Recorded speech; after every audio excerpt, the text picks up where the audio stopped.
keep the channel dialed, cause you're watching Vilemike and his real wild child. Oh yeah, I'm a wild one.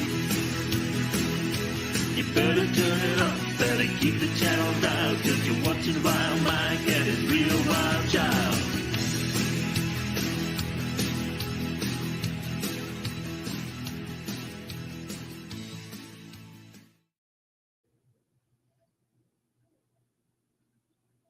Howdy, weirdos. Okay, StreamYards pisses me off because it stopped the countdown for me at 18. I don't know what happened. It literally just froze at 18, and then suddenly the theme starts playing. Wow, I got notification as soon as you started the countdown. I think I just got the notification ding too. I got it just as soon as the countdown started. I literally just got the freaking, I swear to God, that had to have been the ding I got notified that this went live. No, as soon as the countdown started, 29, ding, you went live. I'm like, okay, that's pretty cool. Usually it waits about 20 seconds before I get my little notification.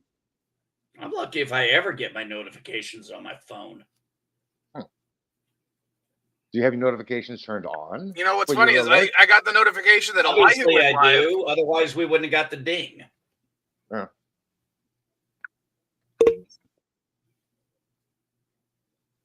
Sorry, Mike, what were you saying?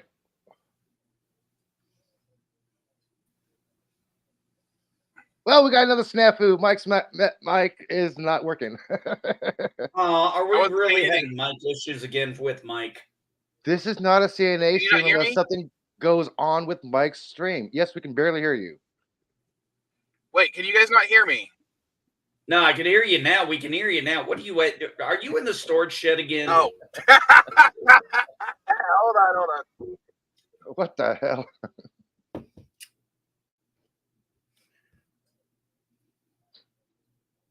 What are you playing, Darren? Like Skyrim.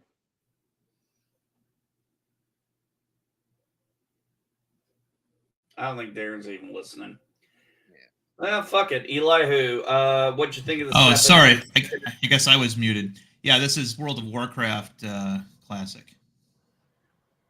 World of Warcraft still an online platform, really? Awesome. Well, there's the retail version that's continued, and then they just about 4 years ago released the original version of the game, or at least a pretty close approximation of it, and that's what I'm playing. Did you guys hear about the KOTOR remaster is like pretty much DOA right now? I don't know what that is. Knights of the Old Republic, KOTOR. Oh, okay. You never played it? Am I the only one who played it? If so, I never played it. Did you hear about the code that got released by Call of Duty by accident? No, I don't play Call of Duty. Yeah, this code came out by accident and it got released, and people who makes Call of Duty is like, okay, we'll let it fly. Basically, it was an upgraded weapon, extra shielding, extra life, extra stuff. It's like a cash prize you have to pay for to get, but the code was released. Oops. Yeah, like, oh well. I'm gonna adjust my OBS here. Hold on. You know, I really hate Helios. Oh God! Oh, don't get me started, dude. You knew they were going to go there. You knew they were going to nickel and dime them for fucking everything. $34 for toothpaste. Wow. Helios. I saw that shit. I was like, I knew it. I freaking knew that's what they were going to do. They are nickel and diming the fuck out of them. What is Helios? Helios is a private company currently doing Mars and Moon drilling on for all mankind. Oh, okay. So nothing real. Oh, yeah. By the way, Elihu, I fucking called it all the way back at the end of season 3. I knew Ed was going to stay on Mars. Yeah, it's his home. No, because remember in the very first season, what happened when he went back to Earth? He just the dude just can't handle that.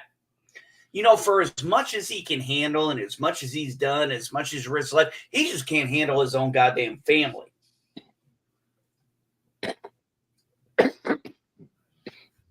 I love the dialogue with Danny and Ed at the in the cafeteria where she goes, "Yeah, I understand, but I don't blame her." And I'm like, "Yep, that is exactly how it would be." She's known Ed a long time. She knows what he is. Ed knows what Danny is. And it's just like, yeah, she's not getting him shit, but she's saying, I get it. Because Danny. If that dude would have complained to Danny instead of Ed, I think the story would have been different. It would have been different. But like we said, you know, we got to remember Ed is now the XO and she is now the commander. And when I can't think of the guy's name, but when he calls her in and it's like, okay, I'm like, yeah, you got to send Danny over. Danny has to go because she's the last of those pioneer times, but she's also probably the only person who is capable anymore of putting Ed in his place. I mean, if you look at the way the episode played out with the satellite thing and getting the D-mail and the bandwidth all done, that was her call, and Ed went with it because Ed knows her that well. They've been comrades in arms back when they were on the moon and back when they were on Mars. The chemistry just works for me. I literally got fucking goosebumps when I heard the knock at the door, saw her grab the jacket, and I'm like, oh, God, it's Ed. It's got to be Ed. Hi, Bob. Hi, Bob. Yep. And I was just waiting for it. I was like, I literally like repeated that like 3-4 times. It was like, hi, Bob. Hi, Bob. I was just like, oh my God. Yep. And then their interaction and the way they deal with the stuff they're dealing with. I did like the call back about the Bob episode when I was watching the football game. Mm-hmm. No, I did enjoy that because I like how it really highlighted a thing. While America, we don't really follow soccer or football as a sport, you know, most of the international community loves it. So I really thought that was a good, you know, like a good thing to put in there. It's like they're watching a soccer game. Yeah, international sports, international team. Yeah, make your be nice, be the good boss. Like, hey guys, have some fun. Here you go. I don't do this, but this is your guys' thing. Yeah, he was a good boss. Well, one of the problems, the difference between Ed and the new guy is Ed has a resentment about Ed is one of the pioneers, you know. He didn't go out there to do it to make a buck. And I think there's some resentment to that. I think Danny is young enough. She understands why these guys are out there. Ed's just, you know, setting his ways and everything. And, you know, you got to have Danny there to kind of balance him out. Ed is so upset because he had to abort the mission twice because he couldn't land. Come on. He's still upset about that. No, he wasn't. I disagree. He joked about the whole thing about being the first person on the asteroid, and I think he's resolved himself in that. That, you know, I think, you know, he's really resolved himself in that space race thing. Because, oh God, Grigori's spoiler, that just gutted me. You know, the first episode. Well, you told me. Well, you and God, Bird. Yeah, you and Bird fucking told me 2 people were gonna die, and then I figured out exactly who it was gonna be. Hi, Bob. Hi, Bob. Hey, Bob. What's your words? Hello, Bird. Hello, world. It's Bird 5. Cuppa. Kapla. You just Stuff pulled an like LD. it's, You just pulled an LDG. We talked about you. You showed up. Yeah, definitely. But yeah, when I saw how it went, it's kind of like, well, this separates the dynamic between the astronauts and the contractors, and this is something I'm very familiar with, being in the military and having to work with contractors and military at the same time, and being technically in charge of them. right. You know, I really wasn't in charge of them.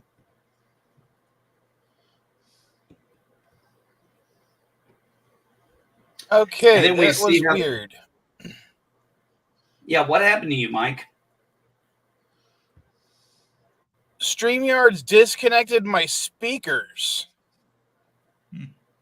What? It said your speakers are no longer connected to the computer. I'm like, it's a laptop. That makes no sense. And I went to check. I went to the stream, and YouTube was still playing. And I'm like, what the hell? So I was checking my settings, and it was like one of my drivers was disconnected, and I need to restart the computer. So I went to restart the computer, and StreamYard still said I had no speakers attached. So I had to go in and manually select my speakers. Who the hell I've is noticed Dan? that happens sometimes after Windows updates.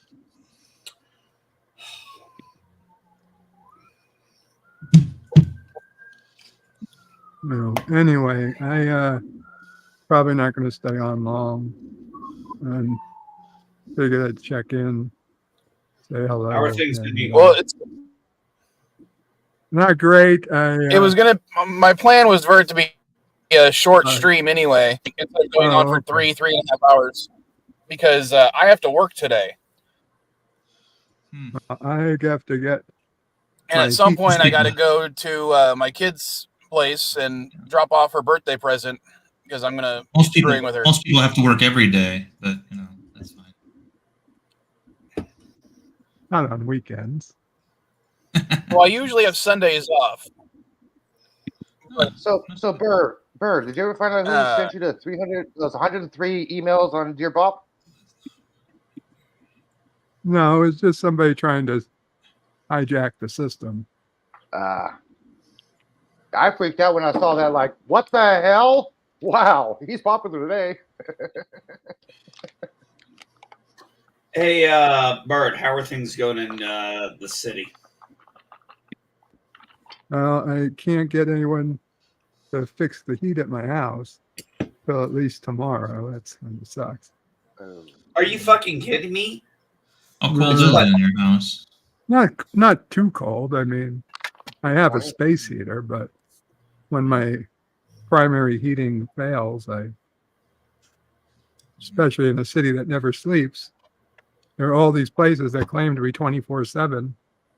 Not since COVID. And, yeah. Well, that's the problem with the main guy, who is a great guy, but he says everybody's got the flu. Yeah. His whole team came down with the flu. Sounds like a bunch of Doesn't shit. that sound like? Doesn't that sound like the episode? Doesn't it sound like from My Cousin Vinny? Yeah, it does. But that was one town. This is New York City. I know exactly. Oh, What's a Ute? No, the two Utes. What's a Ute? Well, you didn't answer his question. How cold is it getting? Because it was kind of chilly this morning. It was like 60 degrees here. fuck you. Fuck you. You were 60. I got my space heater going. It's 35 here. 35, yeah. Yeah, it's 30. It's 36 where I'm at. So It's 53 here. Sheesh, you're warm, dude. yeah. Okay. No, I was actually in Mexico this morning, and when I came back to the States, I literally left Mrs. Vile's house at about 5:30 this morning, and I left the house wearing shorts and a t-shirt, and I was like, it's a little chilly outside. It's 60 degrees out. 5:30 in the morning. Sun's not even up yet. Let me see if I get this straight. You actually think 6 degrees is too cold for t-shirt and shorts? Well, I was making a joke. It was actually closer to like it was actually probably closer to like 58 degrees. Now, But I distinctly recall. I said 60 because it's a nice round number. Yeah, but you live in SoCal. Bird lives in the boroughs. Yeah. Anyway, Peanut I'm Parker's sorry. I'm going to neighborhood. go. All right, you take care, Bird. Yeah, I was being a dick because of where I live. Y'all, take care. Supply bird. He sounds a little tired today. Later, man. Take care, man. Try to get warm.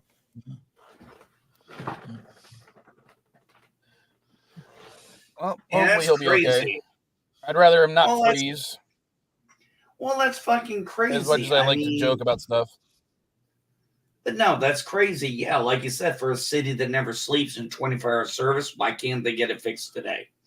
That's bullshit.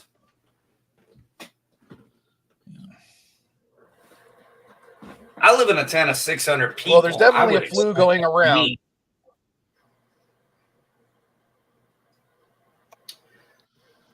There is? It is flu season. Okay. God, only 600 people. Yeah, my town has 600 people. The town next to me has about 2,500. The other town has 500. No, wait, sorry. I have 800 in my town. The town over has a 2,500. The other town has 600. Sorry. Sorry, the town I grew up in primarily had between 10 and 20,000 people. Well, unfortunately, I never really had a town I grew up in. I was born in Granite City, Illinois, and I spent 7 years there. My grandfather was born in that town. There was a grand total of... in order to have a town that you grew up in, one must first grow up. Yeah, I didn't actually grow up in... Well, no, I mean, seriously, I bounced around so much that, I was born in that town, and then, I spent 7 years there through middle school and junior high and high school, but I don't really... I just say it's where I was born, not where I grew up, because, God, I grew up everywhere. Right.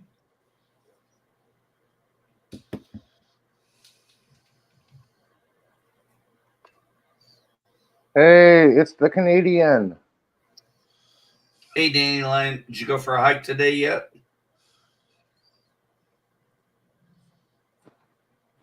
Her StreamYards is messed up too. Mine's okay. Yeah, we all regret that.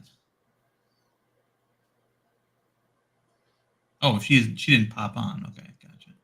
She just never grew up. Oh, you're a Toys R Us kid, huh?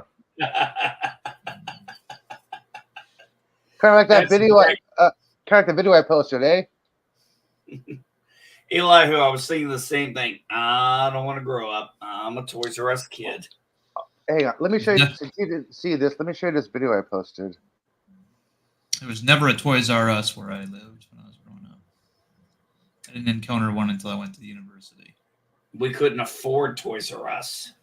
And it was actually at one of those Jeffrey stores, which was like a combination of a clothing store for kids and half of a Toys R Us, which is a terrible idea in my opinion. But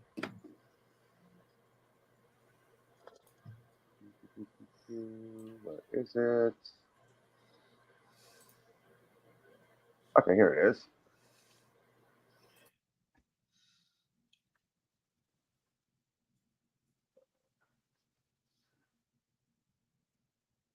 Let's see if this will work. You don't need sound for this. Okay, let's see if Mike can actually play this and share the screen.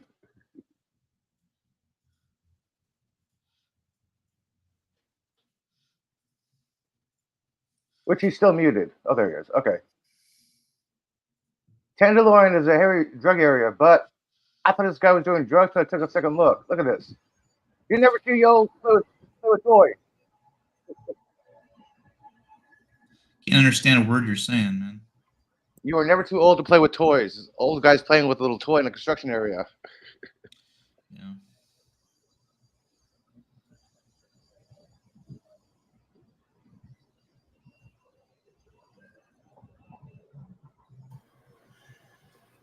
Yeah. You city guys are weird. No, I'm serious. I mean, growing up in Jacksonville, part of my time, growing up in St. Louis and being around, going to New York and all that shit, and being in LA at one point. I've never been to Chicago. Brevity.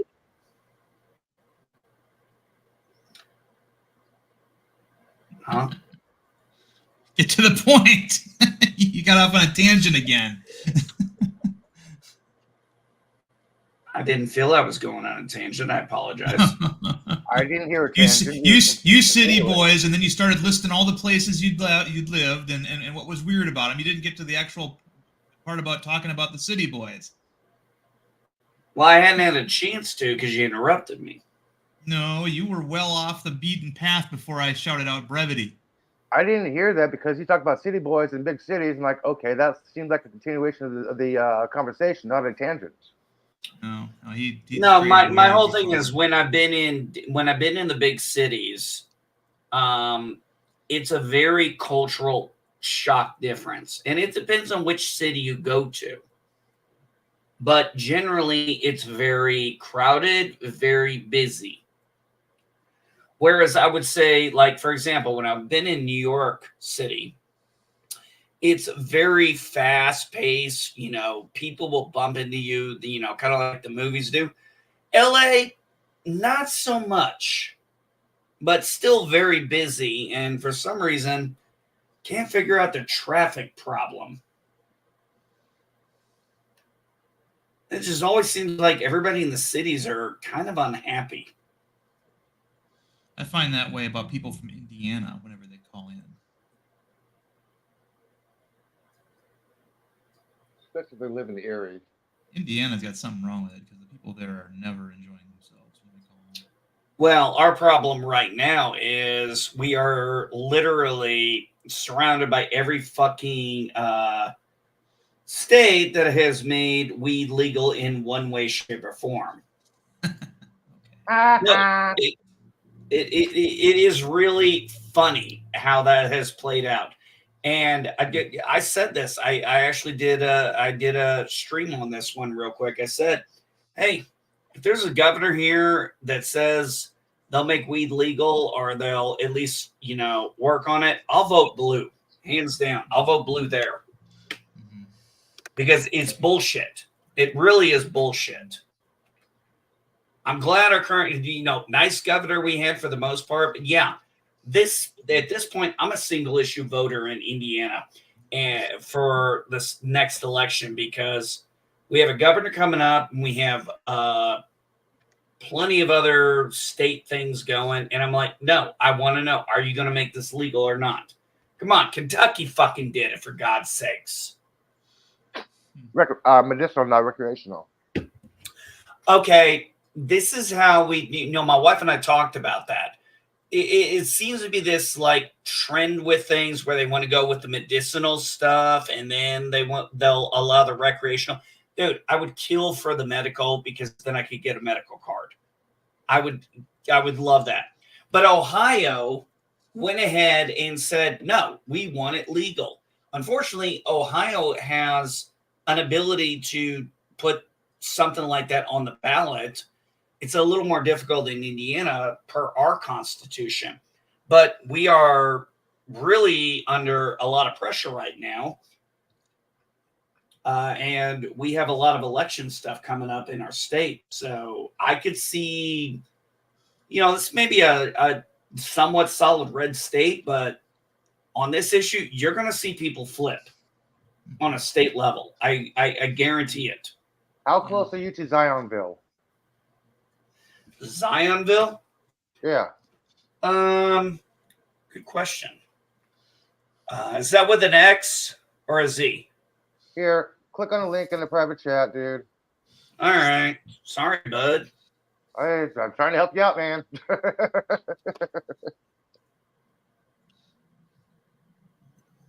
All right, I need more coffee. Be right back. Oh. Take your time.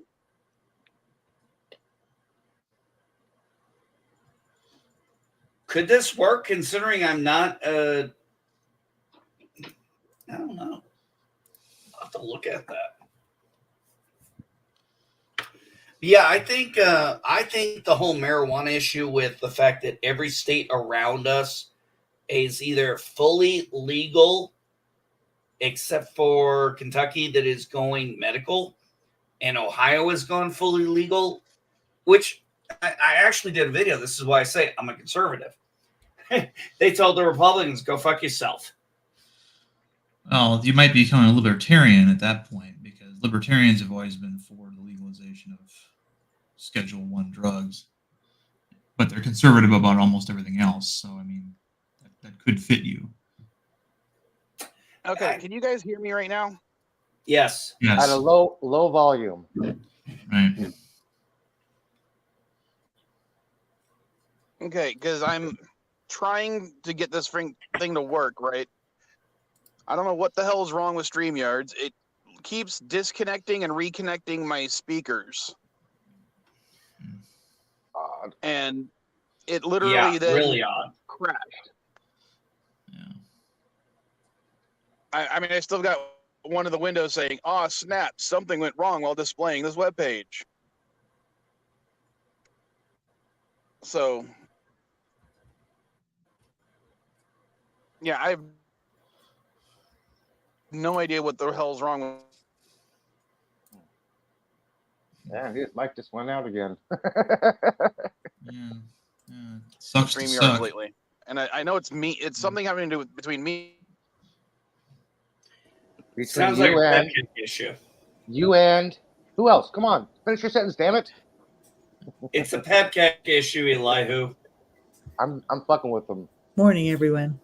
Hi, Dandelion. How are you? Hey, On the I just wanted you to make you feel better about having to vote Democrat. By the rest of the world's standards, your Democrat party is actually very conservative. And they're trying My to fix that, Democrat though. Party is conservative. No, I would. Yeah, compared to the rest of the world. Yeah, I mean- talk about Italy, Germany, France, Portugal. Yeah, Well, maybe not Italy anymore.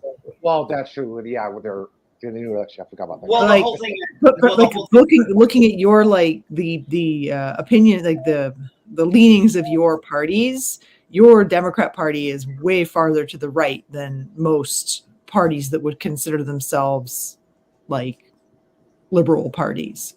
Well, that's what I've actually tried to say, is because when you hear the term far right or far left, it generally refers to European versions of far right and left, which are different from, I think, our versions of far right and left. Yes. That's why it's hard to have a conversation about it when John Gill's in the room, because he keeps trying to correct everybody to the European definitions, and it's like, no, you're outnumbered. Shut up. You know. Yeah.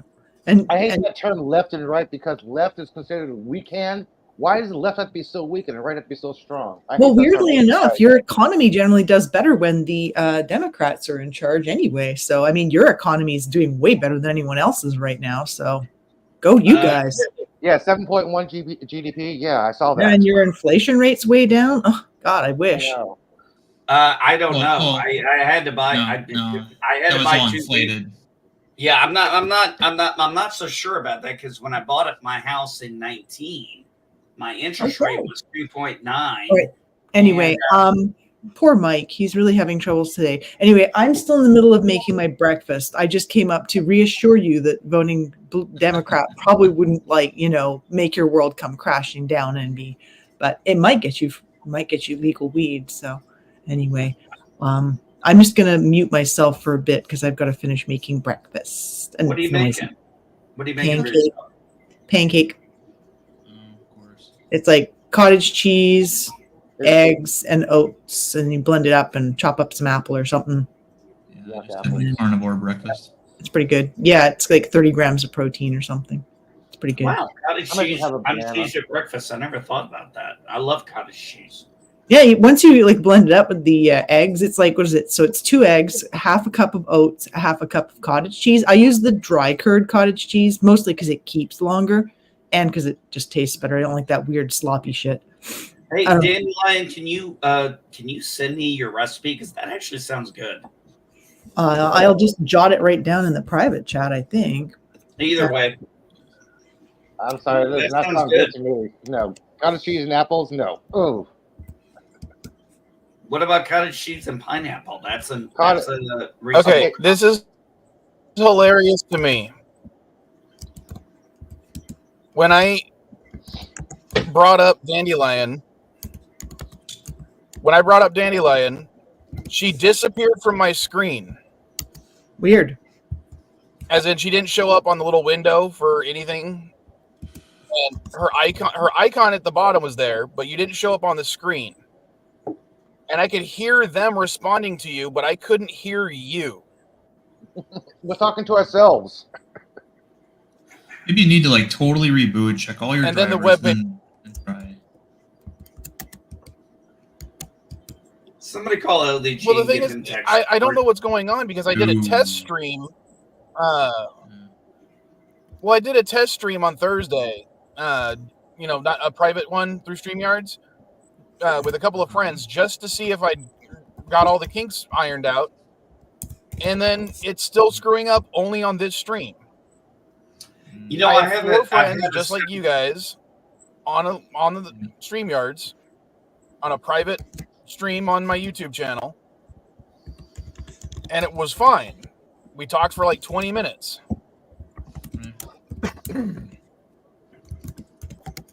Granted, Yeah, I ran everyone into was in California, but I don't think that would have had an effect.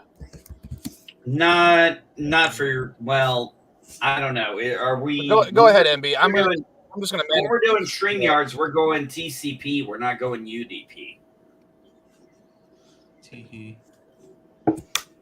No, I said TCP. I said tee. TP. I need TP for my bunghole. I didn't say TP. I said tee-hee. And I said TP. Okay. God, is my hearing going? Fuck, if my hearing's going, I'm fucked. It's the What? one good thing I still have. I may have spelled skillet wrong. Well, I definitely spelled skillet wrong. ILLETT or TE. I'm not going to worry about it. You know what I mean. Yeah, the E in potato's correct. Don't worry.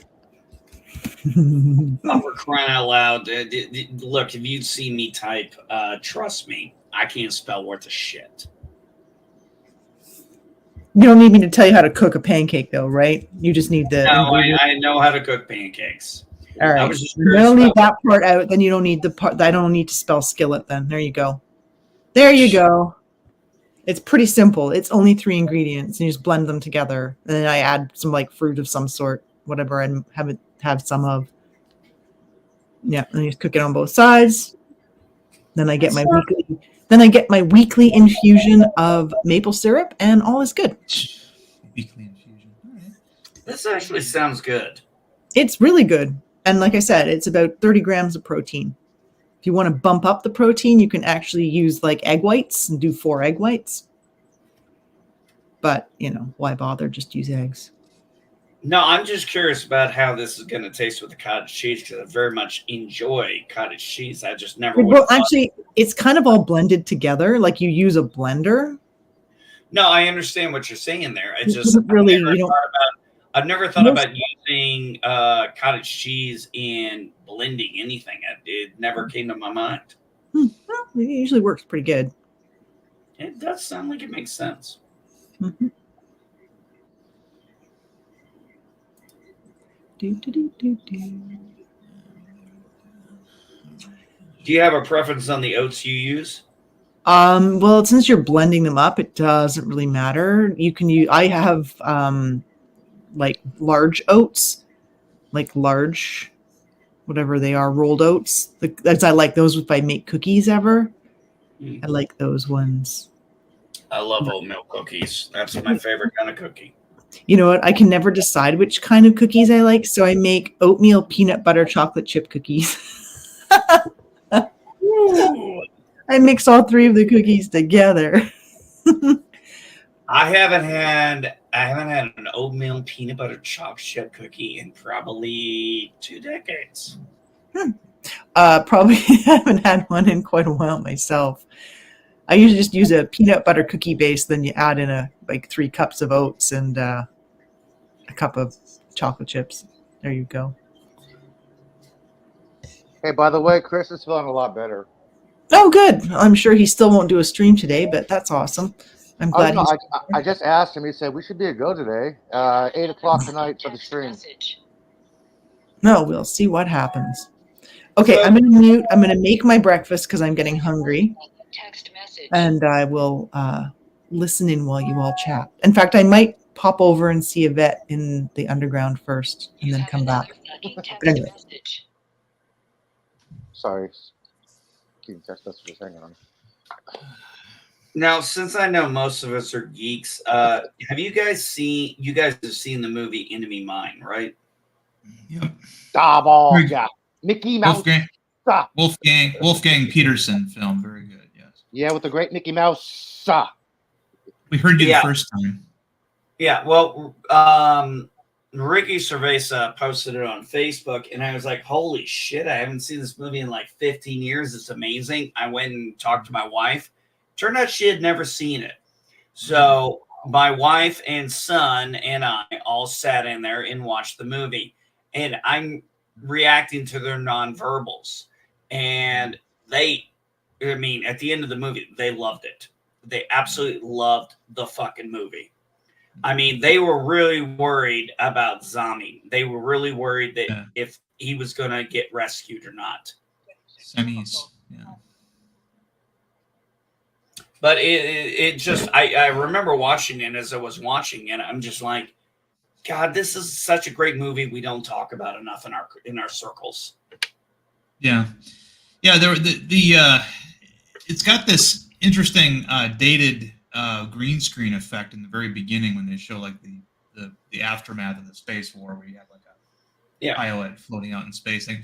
And I don't know, Red Letter Media didn't, they seem to want to harp on that, and it's like, what's wrong with you guys? That was the best they did back then, and Good morning, Mrs. Vile. Dennis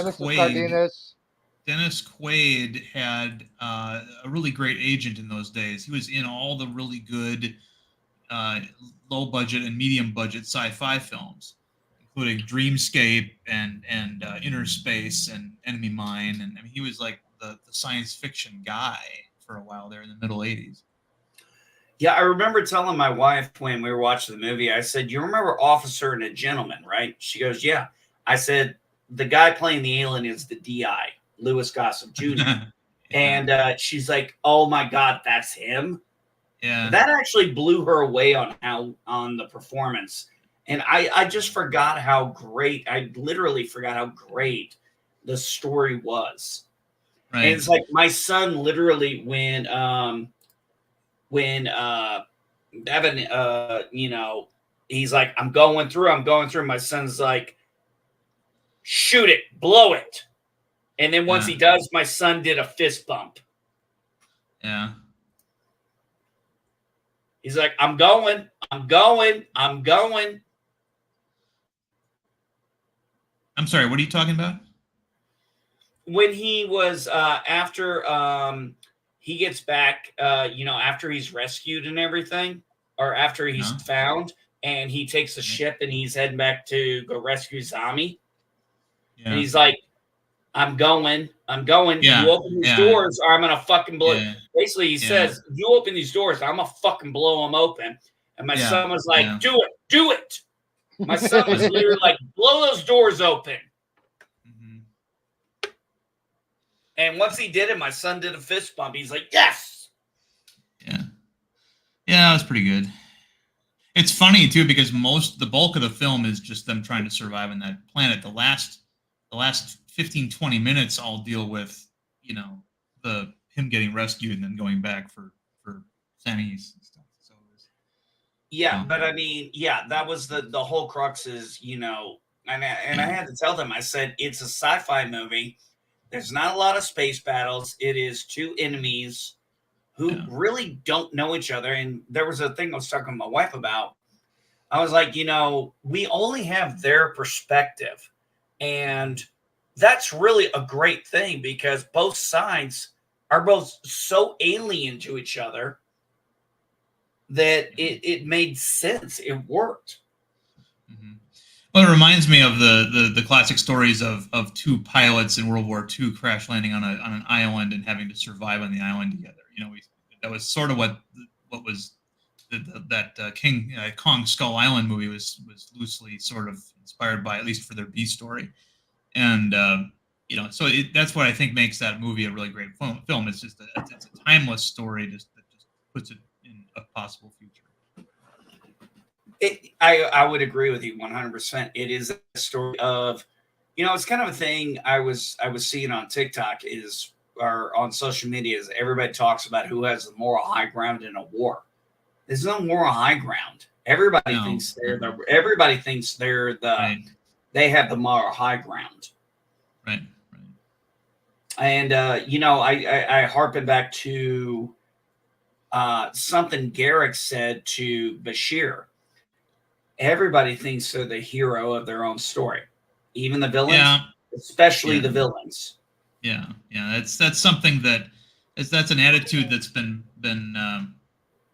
that's permeated a lot of the world of fiction over the last 20 years, and I think it's part of the reason why we have shitty fiction, because there are villains who know they're evil, but they just either don't care or don't think they can change at that later juncture. So I mean, I don't agree with that all the time. The idea that the villain is the hero of his own story and thinks he's the good guy. That's called moral relativism, and I don't subscribe to that generally. That's fair enough. I like it when a bad guy wins in a movie. I disagree with you, Mike. I don't think Enemy Mine today would be called woke. I just don't see it. There's nothing woke about it. No, it's not preachy at all. The situation is that when the scavengers land, I mean, that could have just as easily been a Drac ship, and Dandridge may have been the one that got kidnapped or whatnot. But men can't get pregnant. Well, you're dealing with a completely different type of person. You're dealing with an alien that they made up that rule sort of as they went along. When he finds out that he's well, what was it? It basically the whole thing is because they're kind of a lizard or reptilian. They reproduce asexually. Yeah, they have a lineage, which instead of normal reproduction, that's why they call their family tree a lineage. It's not a tree; it's a straight line, which means, of course, that when one of them dies, that's a bigger tragedy than I mean, it's always a tragedy when somebody dies, but for them, it's a little bit different than one of us dies, because you could have a brother, you could have a sister or whatnot. They're different. Yeah, that's a good perspective. I didn't think about that when they did the lineage thing. Yeah. That's a very good point. I didn't even consider that. What I thought was really interesting was something that I didn't realize was when Zombie looks up at Davidge and he goes, "Uncle, you look terrible." And it was the first time I realized he's never seen him clean shaven or short haired. Right. Yeah. What's his face? Dandridge laughs because he gets it. He's like, "Oh yeah, you've never seen me. This is the way I'm supposed to look, sort of. You've never seen me normal. But what's great about it is, the whole thing is, he doesn't care about anybody else. He's just getting the zombie, and when he finally saves him. Finally gets him out and does the thing, and it's talking. There's all these Drac and humans standing around, and as far as he's concerned, they don't matter. He cared about one thing and one thing only. Yeah. It was not political. It was all personal. He had that was that was a family they became. And, Yeah, they were, and that's why I like the time. Enemies because they were told to be, yeah. friends because they had to be, brothers because they dared to, and they really were. That is one line I would like to change in the movie is when he said he was my friend. I would have kind of liked it if it had been my brother. Yeah. Wolfgang Peterson also directed Das Boot, and The Never-Ending Story. Oh God! And Oh. A number of other. The Perfect Storm, I think, and Troy were also his movies.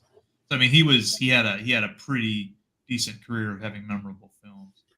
No shit, he did. The guy who did Enemy Mine did Never-Ending Story. Yeah. Holy shit, I didn't know that. There's a meme that I found this week that was kind of funny because I got most of it. It was 80s childhood trauma starter kit, and it had images from 80s movies that apparently kids didn't like. Like the biggest image on the meme was apparently in I never seen a Never-Ending Story, but apparently a kid's horse drowns. Oh, Trey's horse. Oh no, that is yeah. sad. Yeah. You've never seen Art. You've never seen Artex die. Dude, You've that never is seen sad. Artex. Oh God. That is so Yeah. sad when it happens because Yeah. normally when something like this happens, you go, okay, something died. But no, it leads up to this, the emotional connection. That's why it was so Yeah. traumatic as a kid. Oh God, it was Yeah. horrible. Wow. It was Yeah. just so traumatizing back then. It was like, Yeah. oh my God, I can't. Oh, oof. Yeah. Yeah, but other scenes included the death of Optimus Prime. In the meme, there was another one. Well, I should just bring it up here.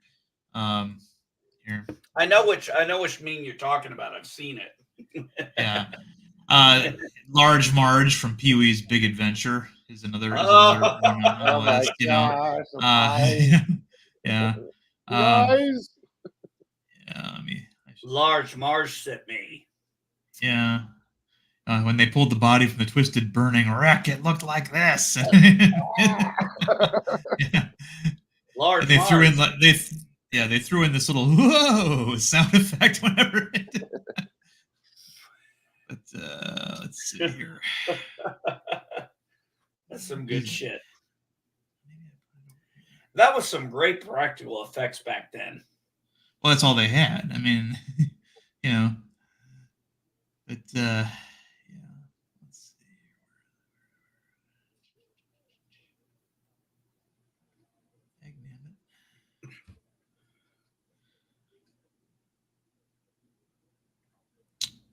Let me see if I Is can find the another last one. Starfighter in there when Bayou died? No, I don't think that's in there. It's funny because a lot of people are surprised that I never saw, and to this day have not seen the Never-Ending Story. And it was one of those situations where my dad, when you're a kid, you don't go to a movie without your parents going too. And they, my dad had absolutely no. He saw like a movie poster of it where some kids flying on a dog poodle dragon thing, and he's just like, no, we're not seeing that. That looks like it's for girls, and so I ended up never seeing it, and apparently a lot of kids saw it. So it's one of those things that. Dude, I would have. I hated that. Here we go. I hated that term. It's for girls. It's for boys. I always fucking hated that term. Who cares? Well, back then they cared about stuff like that. Okay, so I don't know if Vilemike can share. There it is. Okay, it's the '80s kid trauma starter pack. Yes. You got the scene from E.T. there in the middle. You got the cartoon shoe being executed. Yep. You got Dark Crystal down in the lower left, and then Land Before Time. Yeah, and Optimus Prime. And oh my god. There's a couple. Yeah.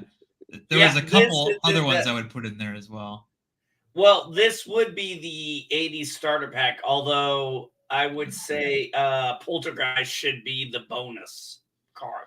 Well, I don't think Poltergeist was a kids movie. See, all these are basically were basically marketed as a kids film. You got to remember, this was before PG-13. Well, some of these were before PG. Well, let's take it was PG-RX. let's take a look. What was the name of that movie again?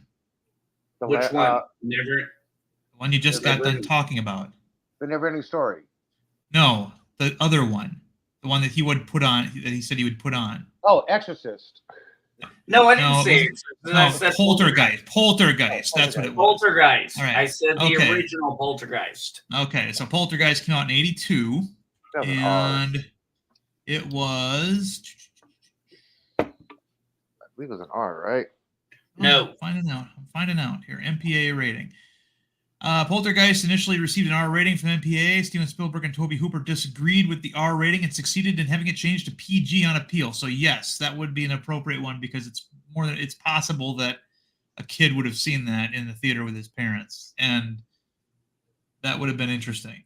Because the end of that movie is crazy, where all the coffins are coming out of the ground and all the bodies are falling out and shit. I mean, that was nuts. Did you know they used real skeletons in that movie? Oh, I'm sure they did. They probably got a permission from a local university or something to use their, and then they dressed them up. They did. Apparently, they did. Yeah. Well, I mean, if you want an authentic looking skeleton, You saw Poltergeist at age 5, Mike. I think I saw it probably around that same age. Saw it on HBO. I didn't see it in the theater. I saw it on HBO, and they were playing. I'm still too fucking scared to see that goddamn movie again. It's all made up. It's nothing real. So what's the point of being scared of a scary movie? You just answered your own fucking question. Yeah. The thing that made Poltergeist really special was it felt real because the subdivision that they were in, there was a lot of those coming up in the 80s. You had a family that seemed very believable, the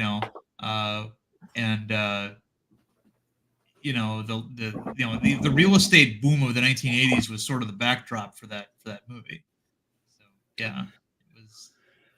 Yeah, that movie has kind of fucked my wife and I up at times because I've literally joked and said they're here, and she's like, "Stop." Yeah. Well, a lot of the scares in it were not. I mean, the thing with the chairs just all of a sudden being stacked in its particular way. I mean, that's one of the simplest effects ever. But that's a disturbing moment if you're paying attention to the situation, and the little girl sliding across the kitchen floor from one end to the other, and they think it's fun, and they don't realize that's not supposed to be happening. You have the completely wrong attitude towards this event here, This house is clean. Yeah. Or I remember the whole thing. Dude, the old man scared the shit out of me. That was in the sequel. He was, that actor was dying of cancer. Yeah, that was in Poltergeist 2 because he was a cult leader that led his people into the desert and then buried them alive or whatever. But that actor was dying of cancer. They didn't have to do a lot of makeup to make him look scary. He had the face of death on him already. So, yeah, there's some real shit going on there. I thought I remembered him. I thought he was in the first movie. I must have missed that. No, there was a creature that kind of resembled him a little bit when, and I don't know if this was. I think this was also in the second movie where Craig Sheffer is drinking alcohol and the worm in the tequila bottle. He went down his throat and then he got possessed by it and then threw it up, and I think the worm had his face on it or something, but.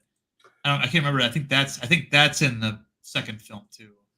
I thought that was in the first one, but yeah, like I said, I ain't seen it in almost 40 years. The first one had this really great, and I say great in terms of like its effectiveness, where the little kid is being terrorized by the clown puppet he has in his room. And it tries to strangle him eventually, and he just doesn't like the fact that it's always smiling at him, and he throws a blanket over it. And, then the tree outside the kid's bedroom reaches in and grabs him and tries to eat the little boy. I mean, that was just some incredible shit.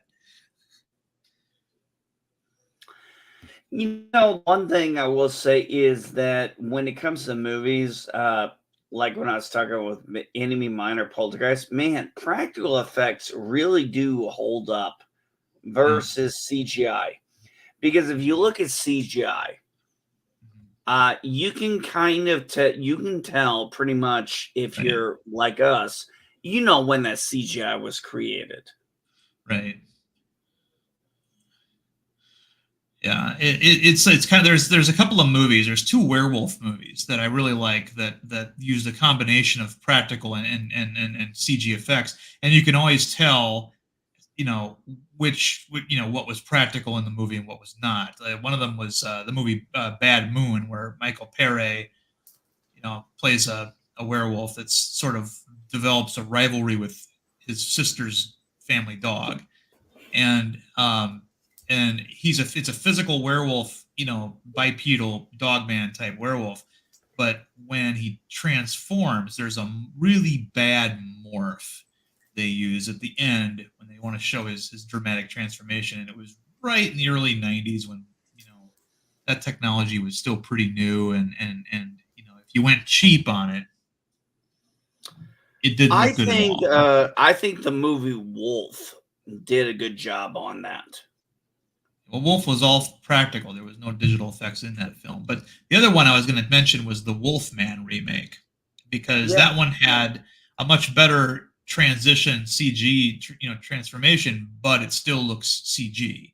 And everything else about the film about the monsters was practical. They didn't even give the actors contact lenses when they were playing the werewolves. They let their real eyes through.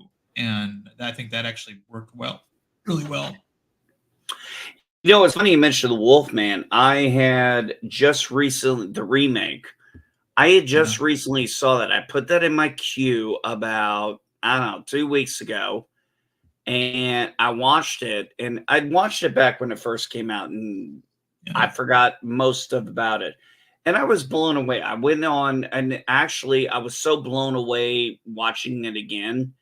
11 years or so later, that I asked Orange Chat, I said, hey, do you mind doing a stream with me? I want to talk about this movie. Because I think as far as remakes go, it's a very good remake. Yeah, there's some CGI that is unfortunately dated, but it's so very little, but the practical effects are just amazing. Yeah.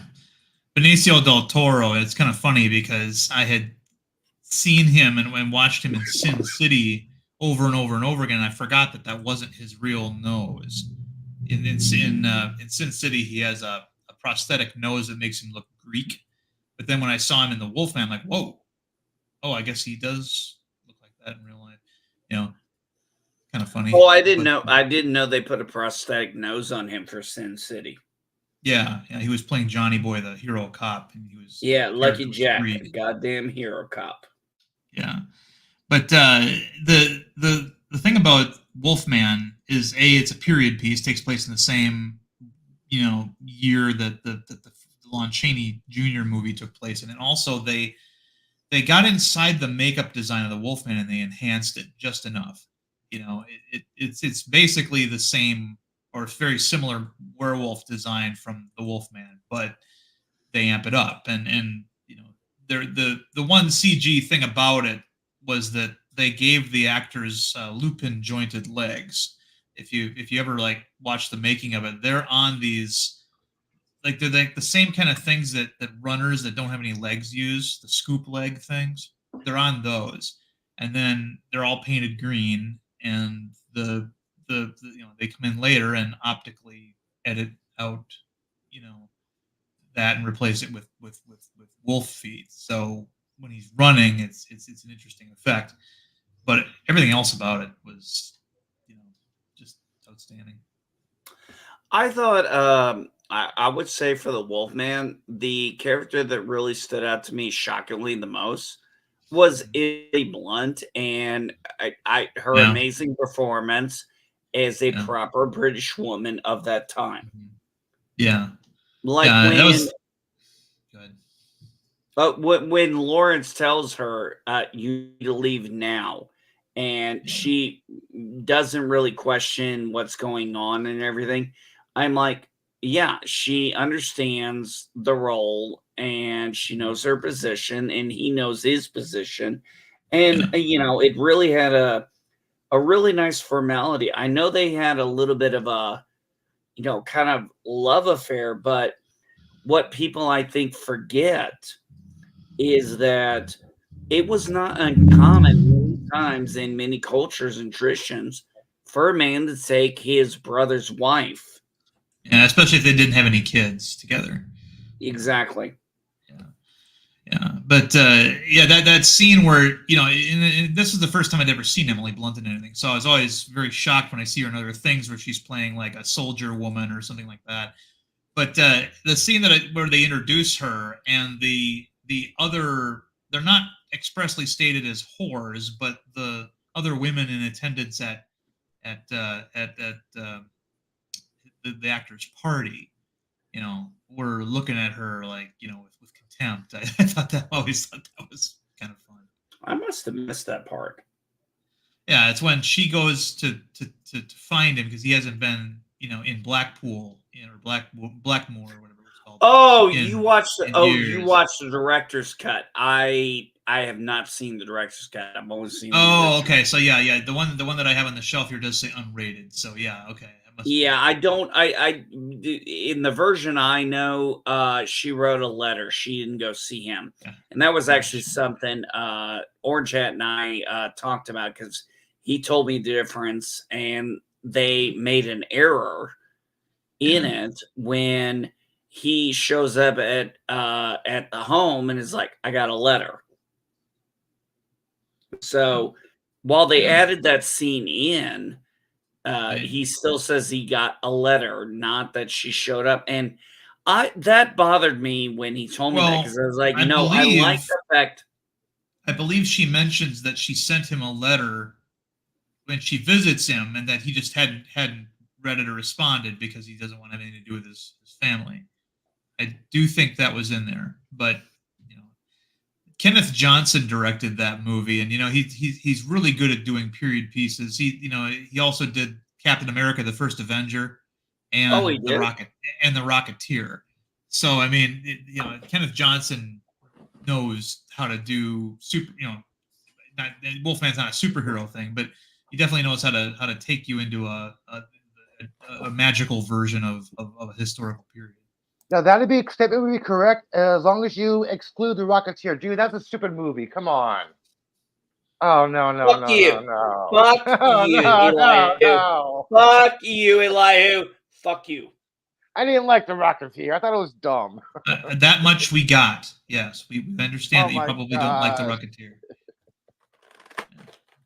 Come on, I liked it when the mafia, when they found out they had been working for a Nazi, they're like, we don't work for Nazis. And you had the G-men and the mafia fighting the Nazis side by side, Tommy guns and 45s.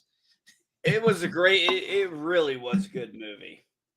I don't make a decent, an honest buck, but I'm 100% American. I don't work for no two-bit Nazi. The guy says. I found Rise of Skywalker more entertaining than Rocketeer. Yeah, well, your opinion is mute. What?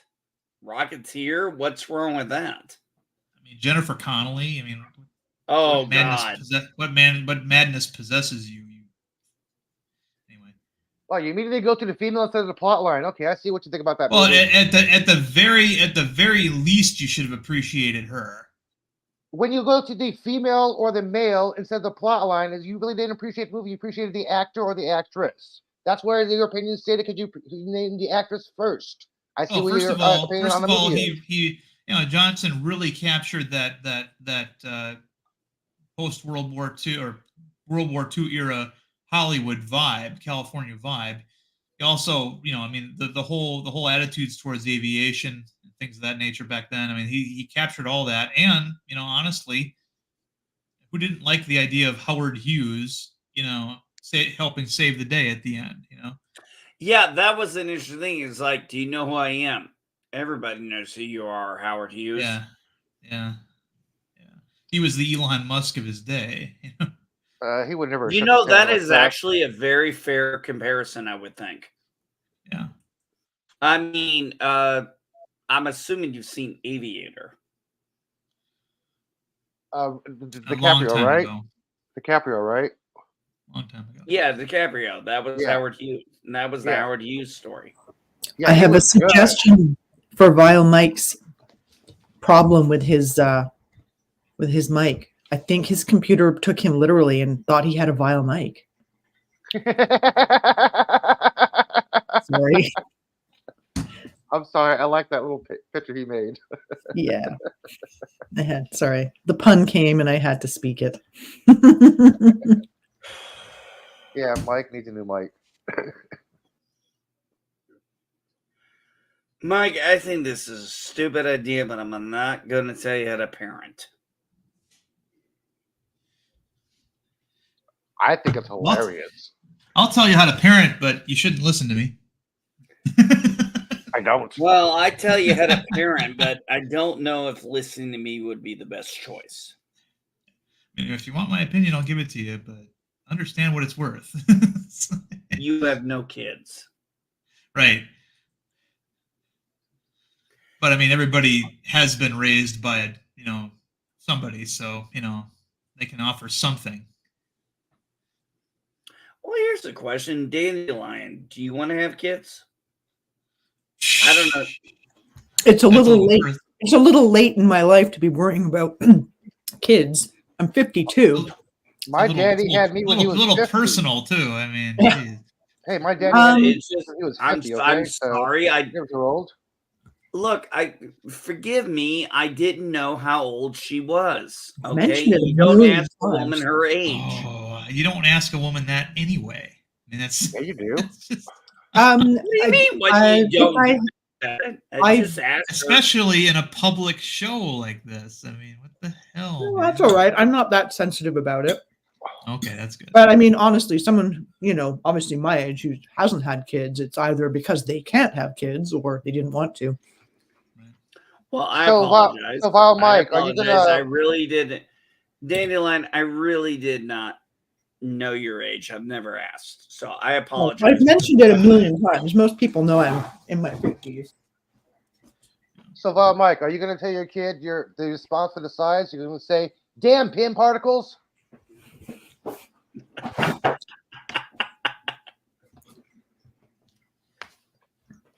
Is Mike saying his child wants that expensive bag?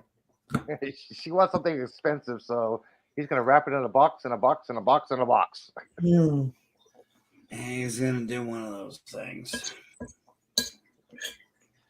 I'm sorry, Dandelion. I do feel bad if I cross the line there. That's quite all right. I'm really not sensitive about it.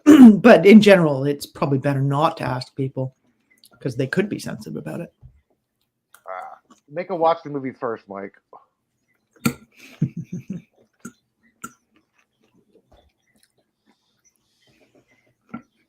Sounds like Dandelion's eating Bag that something. expensive, and I know there's more expensive bags than that, but it really should be a magical wish granting bag at that point. Mary Poppins bag? Or Felix the Cat's bag? I don't know. I think Felix the Cat belonged to Mary Poppins because they have the exact same bag.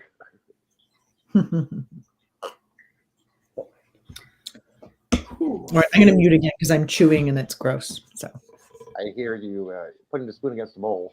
yeah, exactly. Well, I know it's a fork against a plate, but that's okay. I'm still going to mute.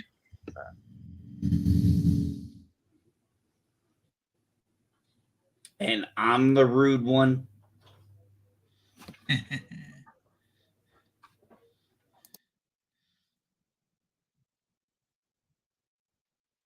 You should give her a gift card. You should give her a made-up gift card for a thrift shop.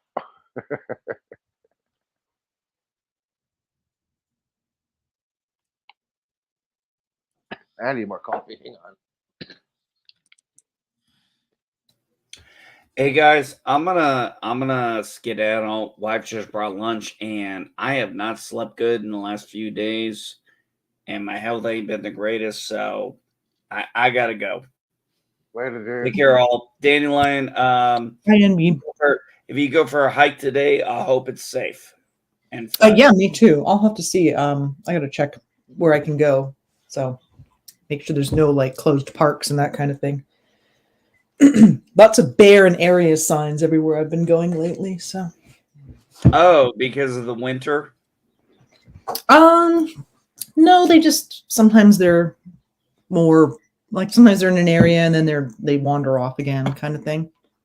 There's a lot of animal displacement because there's a lot of construction going on, so they keep tearing down like some like large like there'll be like a large property with a house on it and then a wooded area, and then they sell that off and they chop all the trees down and turn it into townhouses. And of course there was like coyotes and all kinds of other things living in the woodlot.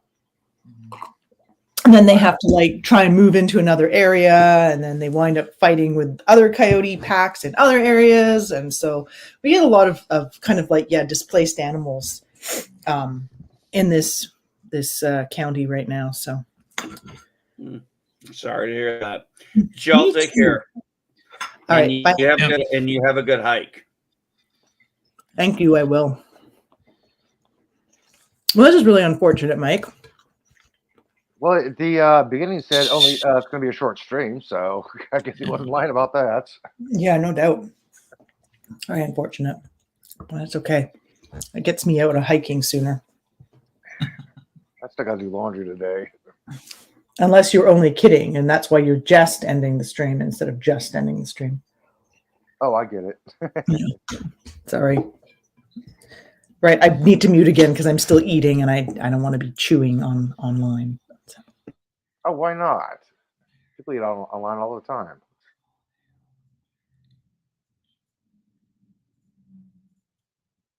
And you repeated your comment again. Oh, I might just take a damn loan out and get a new PC. Get a Mac. Can't go wrong with an Apple Mac. I agree with that. My Mac is awesome. Both of mine. No, I guess Vile is anti-Mac. Why do you think the ISS has nothing but Macs up there, okay? They're more reliable than regular PCs. That's why NASA chose them. Not because of financial contract, because of durability. Right. Why don't you do what Deej does and use, what is it? IBM wanted to pay them more, but they're like, no, if we want durability, we're going to choose the Macs.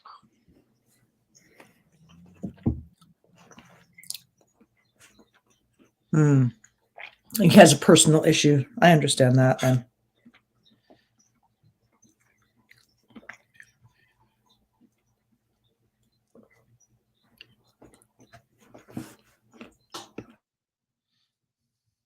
Okay, then have Mrs. Cardenas buy it. You don't have to have your name.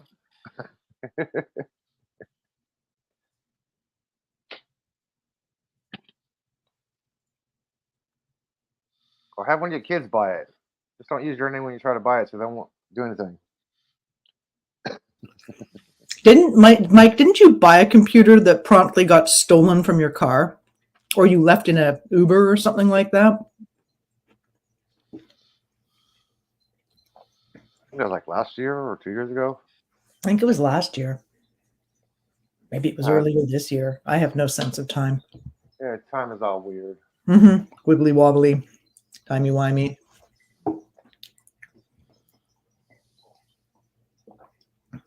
Left it in a rental car. One of the employees stole it. Bastards. Oh, by the way, here's some nerd news for you guys. Fan Expo SF is actually happening. They finally figured this out yesterday. And 90% of these celebrities have photo ops and signatures things charging $300 to $700. Well, I'm like, wow, $400 for a picture with Mark Hamill. No, thank you. I'm sorry, dude. yeah. $400 for a picture with William Shatner. I'm sorry, Bill. No, thank you. Yeah. Hey, Michael Jordan canceled, and so did Jonathan Frakes. Yeah. Sounds like we're not missing much. Except maybe debt. Who is he talking about? Oh, he got better. That was it. The cops. Okay, I didn't show enough evidence to press charges. Yeah, unfortunate. I know there's always some politicians going on and on about things being stolen, but from shops. But if it's stolen from a person, it's like, yeah, who cares? Yeah, thanks to Prop 42, that kind of let people go. Yeah. Yeah, the San Francisco tried to do some bait cars, and Mhm. the bait car got broken in once, and all the surrounding cars got broken in multiple times. Oh, That was funny as hell. yeah. Yeah, our bait car successfully worked. How many? And the reporter asked, how many other cars were broken in? We had multiple, about 20, but our bait car program is working. Mhm. Yeah. And that video of a car breaking right in front of a cop, and they drove right by the cop, and the cop didn't do anything. I'm like, wow. Yeah. You know, it's a crazy system.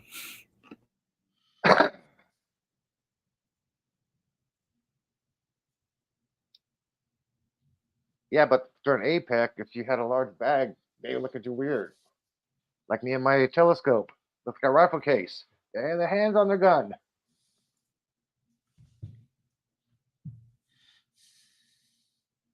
I wish security be like that every time.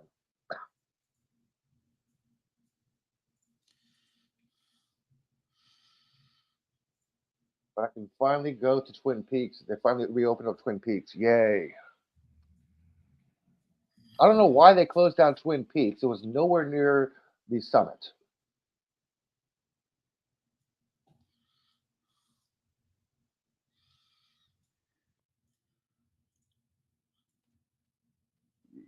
Yeah, Walmart released a statement that they had $3 billion of shrink losses this year so far. Yeah, 50-cent candy bar costs $50. Yeah. I know about the inflation rate with Walmart. Well, that and people keep walking in and taking things. Yeah. And employees are no longer allowed to stop them. Right? They won't hire security guards. Well, not unarmed security guards. Oh. Who? I don't think those folks would be too afraid of an unarmed security guard. No, they're not still. Right. That's funny.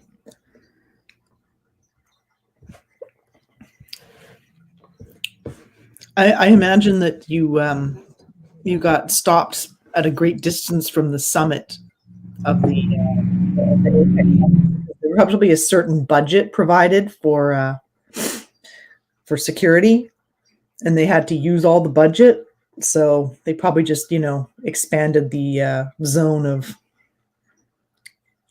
interaction so that they could use all the money. All right, I'm going to try to talk because this Walmart thing is just. Let me know if I start roboting or something else happens. So far, so good. Yeah. When Walmart released that statement saying that they've had, well, what they said is they had $3 billion worth of theft. Uh-huh. But the number that they used is actually their shrink number. Right. And theft is a part of that. It also includes items accidentally destroyed in store, items that are destroyed by store, that kind of stuff. But it also includes theft. Well, and items that probably get returned but can't be resold, that kind of thing. Yeah, exactly. Yeah, that as well. Anytime they take a loss, as part of my job, just one of the projects I have at 7 of my 12 stores. So this is just 7 stores. I have destroyed almost $2 million worth of product this year alone, and for one project. That's going to require some explanation. Okay, as part of my job, I have to get rid of the old product to put the new product on the shelves. Ah, this, right. This right. Is not How do you destroy product. said product? It has to go into the trash compactor, not just the dumpster, because they need to make sure it's destroyed. Right. And it has to be crushed. Okay, and this is what, like stereo equipment or what? I don't want to go too into it because of the type of because if I say it, you might reflect badly on my employers. Oh, that's Oh, fine. okay. I'm I mean, assuming it's But more likely let me put it perishable this way: items or something. it is product that is not expired. Mm. It is product that it could be easily donated, right. but they It's a tax specifically write-off. want it destroyed every week. Yeah. No, they don't get any tax write-off for it. The only reason they have it destroyed is it's cheaper to destroy it than it is to recycle it, to donate it, or give it away for free. Yeah. Very wasteful. Too And bad. the And what kind of a system literally- creates a situation like that? I mean, wow. Capitalism. literally No, government does. the reason it's destroyed is because shelf space is more important than the product. Yeah.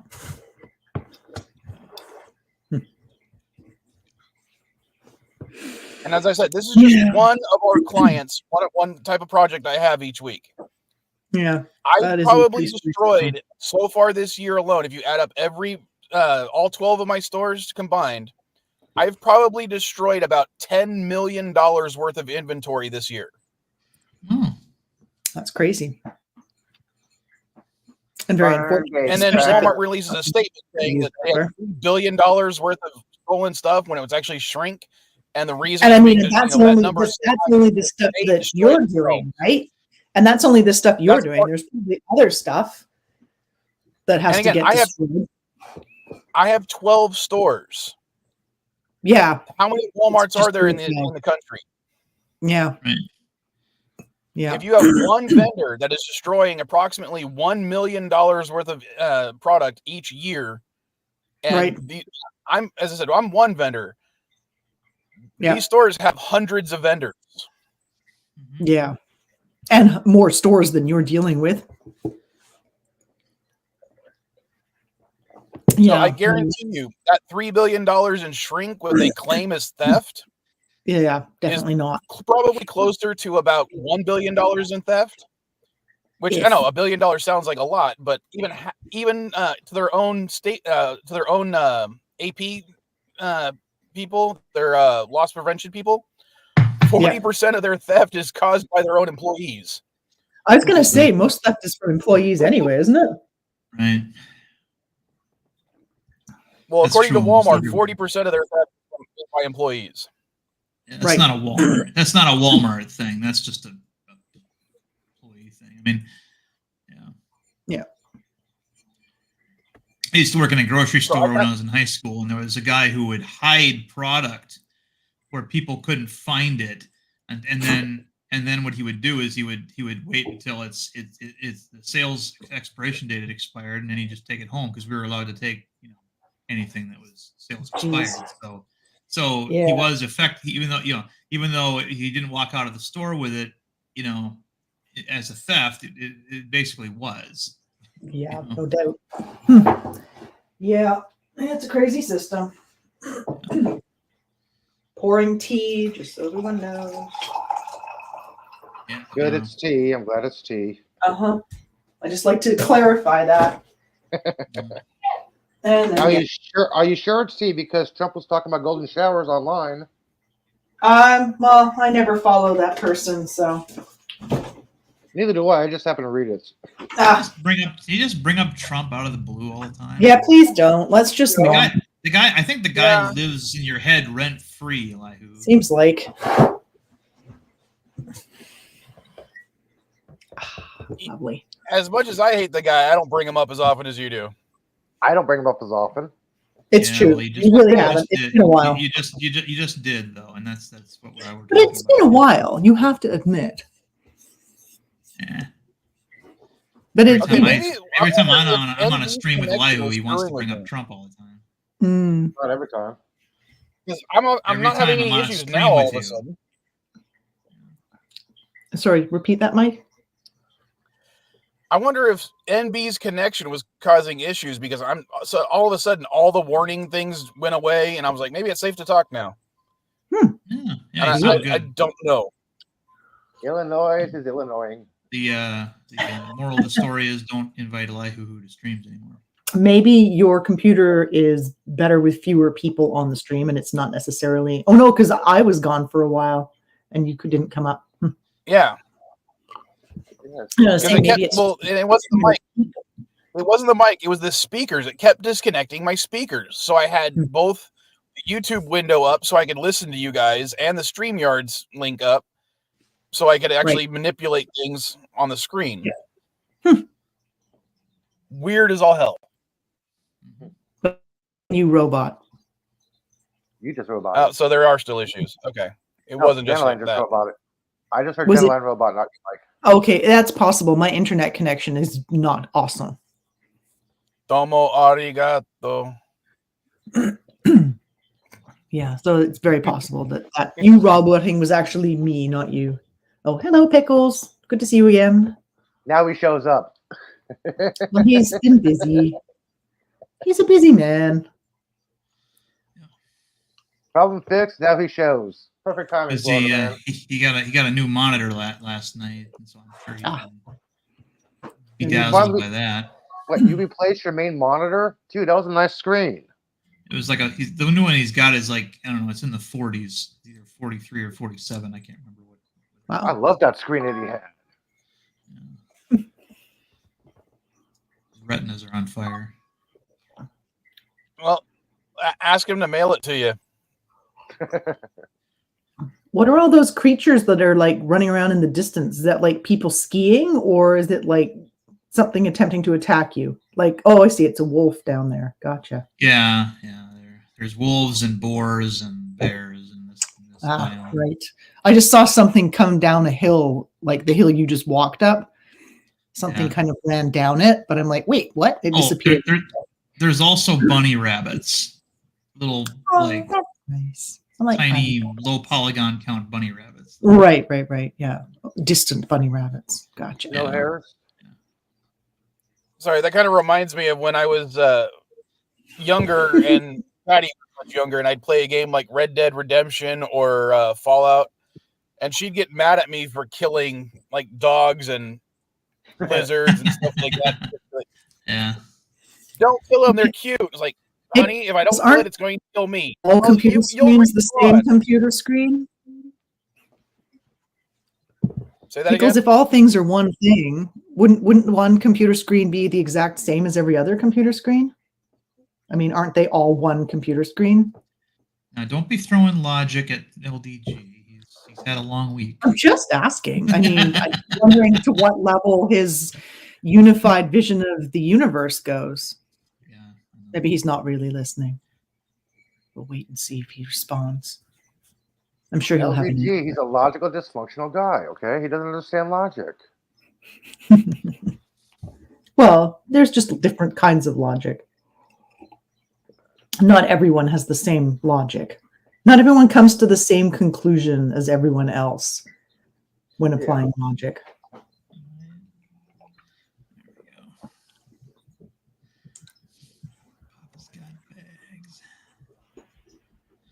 You know, there's a cat upstairs, and gosh dang, that cat makes more noise walking around. Like, aren't cats like quiet and stealthy?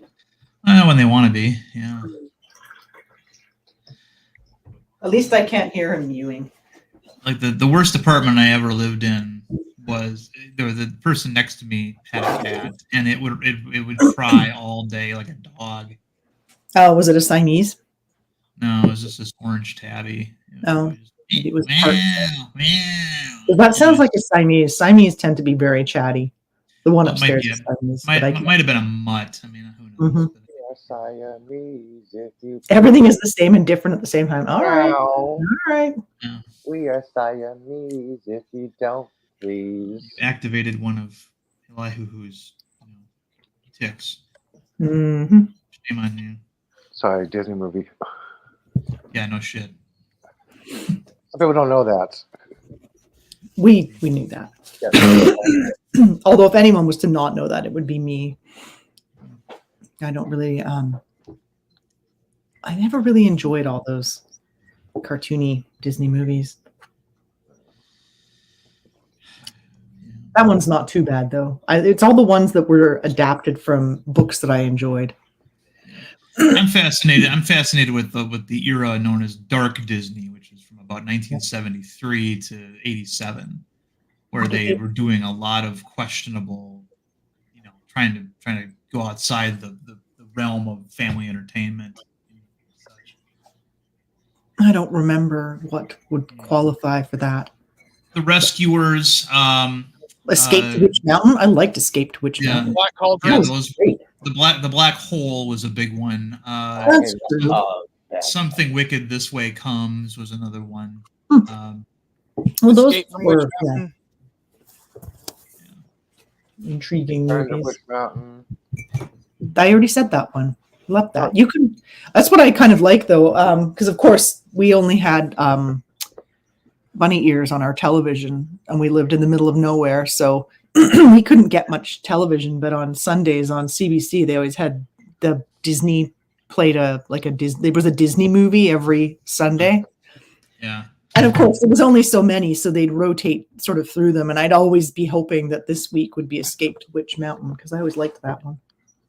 I watched it recently on Disney Plus. It made me very happy. I saw Return from Witch Mountain in the theater. No, it's not. And I kind of liked that one too, because the kids were a little older, and years later, a friend of mine was next door neighbors with the guy who played Tony on those movies. Oh yeah. He was this bitter, chain smoking former child actor. Yeah, child actors especially back in those days, really not great. They did not thrive. Let's just put it that way. Or if they did, it took a lot of work, Well, some of them just had their little coke sprees, and then they'd go to rehab, and then they'd become respectable actors again, or they disappeared. Ricky Schroeder was an early, well, I wouldn't say an early example, but he was an example from What was the one in what's the name of that actress who was in Firestarter and Drew Barrymore. Drew Barrymore. She seems to have kind of turned her shit around a bit. She's done, I know she's she a had talk lots show of, host now. Yeah, but she's been in she was in Charlie's Angels, and so she's kind of. She was she seems to be fighting her demon battle quite nicely. So somewhat in like her memoirs, she talks about the parties that she used to be at that were just she barely remembers them, and there was just drugs passing. Yeah, she's getting married to Tom Green now. No, is she getting remarried? I thought they divorced already. I thought they're getting married. I thought they separated a while ago. Yeah, they were together. He proposed to her on her show. Oh, maybe they're getting remarried. Let's find out if Elihu is fucked in the head. He proposed to her on the show. I saw the clips. Okay, what I'm saying is they were previously married and they split up. All right. Perhaps they are. Tom Green, married 2001, divorced 2002, and her current partner is. Let's see. Doesn't mention anything about Tom Green after their divorce on her page. Okay, apparently she married. I meant Pauly Shore. Sorry, I meant Pauly Shore. Sorry, wrong comedian. Pauly Shore. Yeah, sorry, wrong comedian. Sorry, guys. Shit. No, he's not mentioned anywhere in her bio either. Maybe it was just for the show. And I kind of saw her. It looked like she was proposing to Dylan Mulvaney at one point here over the last year. But I mean, maybe they just have a bit on the show where they do proposals. Probably. I don't really watch the show. I don't really enjoy those sorts of talk shows much. Yes, our 80s comedians, because they kind of blend in after a while. Sorry, guys. Yeah.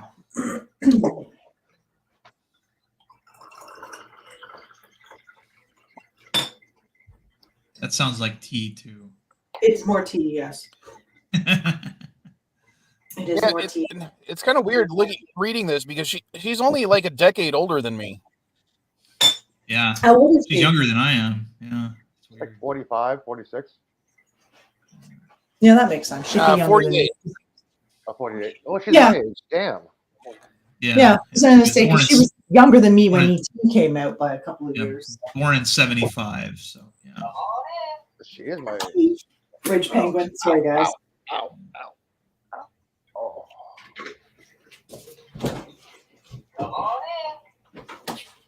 Shut up, Penguin. I like my penguin. Don't you be dissing my penguin. I love my fridge penguin. Unless I'm putting groceries away.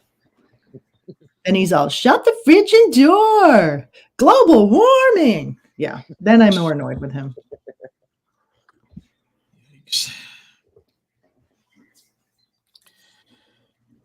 All right, I'm looking it up because he said it was Pauly Shore, not Tom Green, because they got married and divorced a decade or 2 decades ago. Yeah. So I don't know what the hell he's that talking was about. sort of like around the time she started to apparently- get her shit together, and he just was not part of the getting the shit together. Yeah, he, I remember he was that. part of the shit she had to get rid of or something like that. I don't think it was anything necessarily wrong in him, but it was Okay. just sort of like the environment wasn't conducive. What's the thing that amazed me was that you didn't have more guys like rubbing their temples, going, "All this time I could have had Drew Barrymore." Because Tom Green is At that Tom time, Green she was quite lovely. terrible. Yeah. Hold on. Elihu, according to Entertainment Weekly, it was a gag for her show. Mhm. Okay. There you go.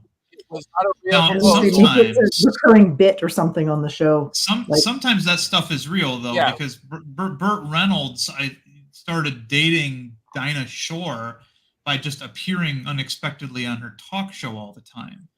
And he was usually filming something on a set nearby or whatever, and he would pop in, and it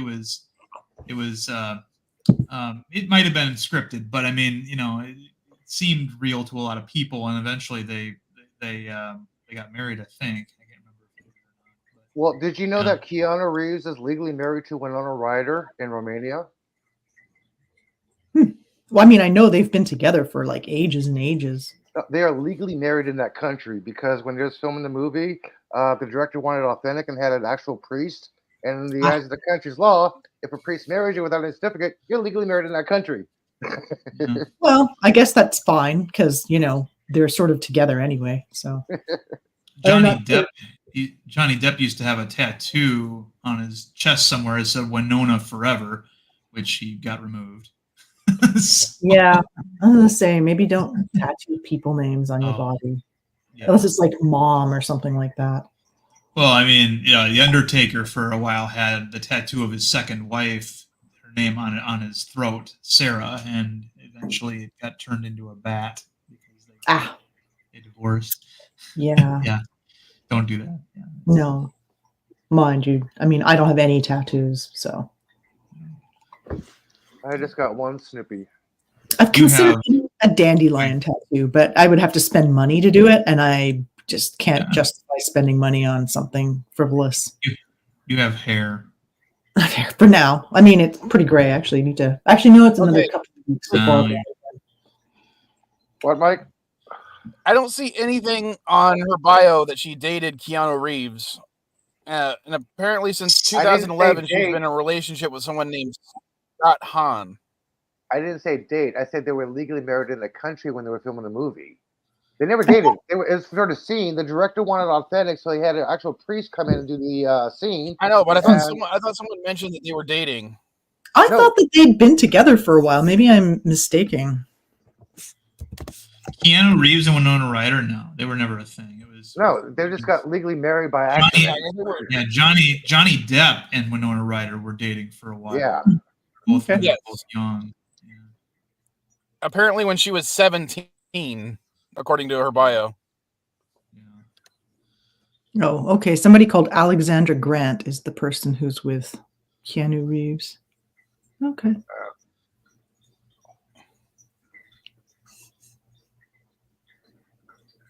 Yeah, like I said, I don't really follow celebrity personal lives. No. Hello, Jedi Bill. I usually don't give a crap. A delight to see you, as always.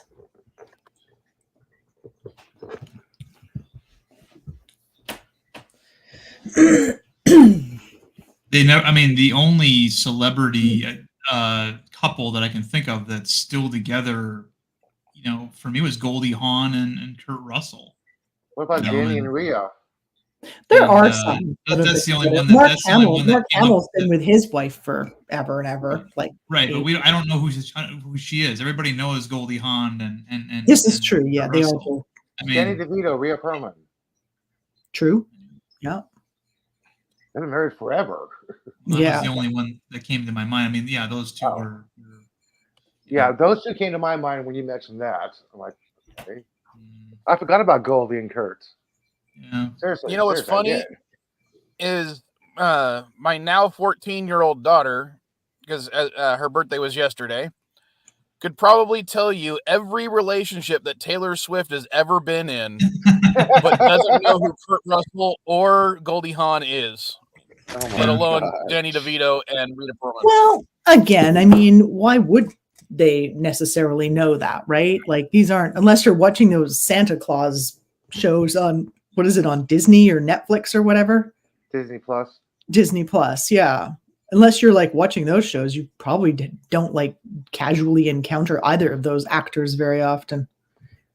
I mean, and I'm certainly not going to watch those movies just to see those two. I do enjoy them, especially I love them in Overboard. That was a fun movie.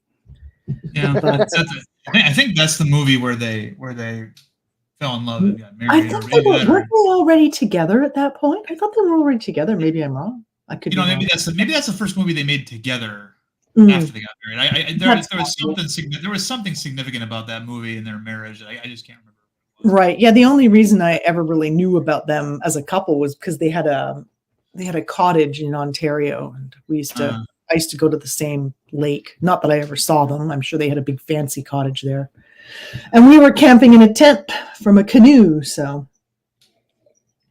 Yeah, the last time I heard Kurt Russell mention Goldie was in an interview when he was doing while he was making Hateful Eight, and he mentioned how much his wife hated his mustache for that movie and couldn't wait for the shoot to be over so he could shave it off, because he had this great big friggin' mustache that was wrapped around his cheeks and shit.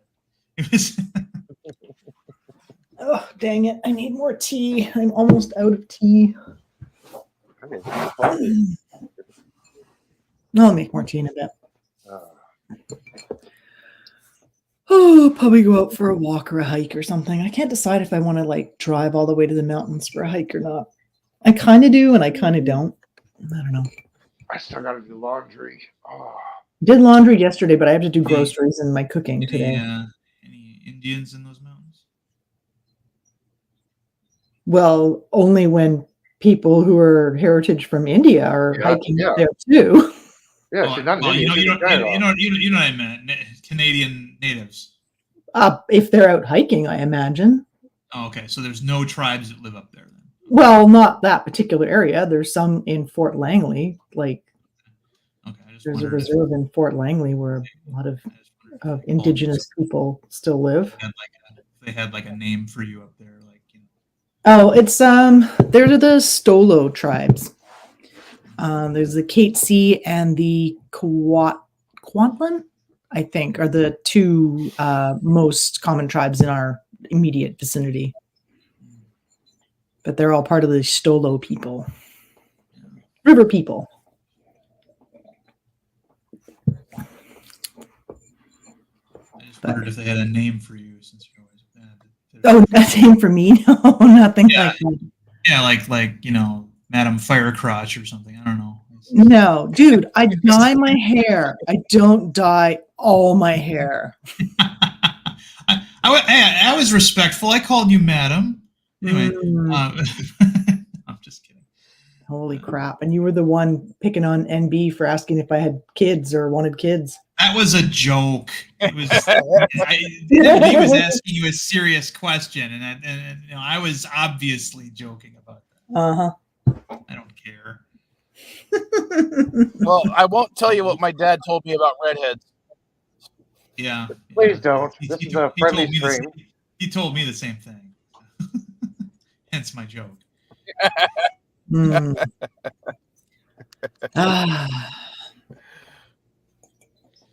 Such is the burden of being a soulless redhead, don't you know? Well, yeah. But like I said, I'm not actually a real redhead. That's why she's not part of the Ginger Cabal. Gotcha. No, I think I still am because I am pretty soulless. I'm down with that. Oh, okay. I have fully embraced the persona.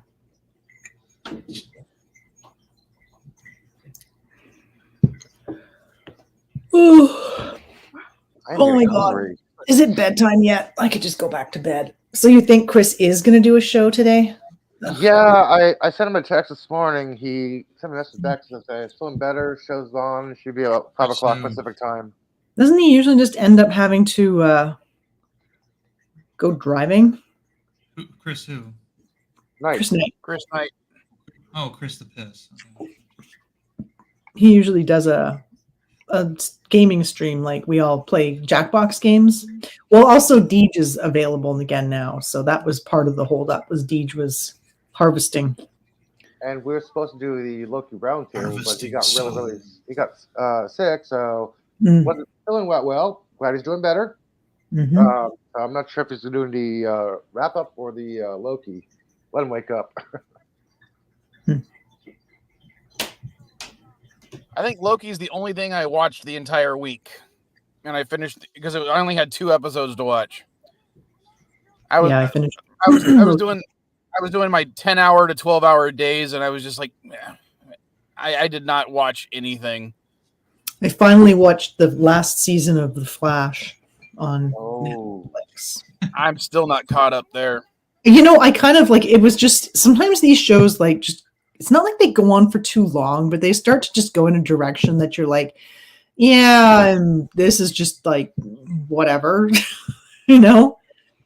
But it's kind of interesting. I'm surprised for the last episode they couldn't get the actor that played Cisco to come back. I would have expected that they would have at least, you know, they mentioned him, but he didn't show up.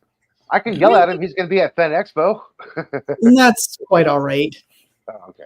I mean, I can understand why they didn't have elongated man actor come back. There was personal reasons for that because he was being prejudiced on set.